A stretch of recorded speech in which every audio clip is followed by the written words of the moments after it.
Nga guys, kami pumunta ng kantin at wala din talaga akong tubig. Kaya naman talaga mapipilitan kami na kami ay bumili. Magagastosan talaga. Hindi ko maaaring magagastosan dahil wala akong tubig. Ayan, makikita naman ninyo at ito'y bundok talaga. Ayan, kita naman yung kung ano ang kumpo. Nagtipid na lahat ng Ayan ho, akala na ay makakatipid kami pala hindi.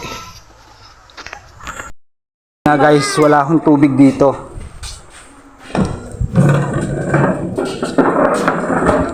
Ay, vlogger pala yun.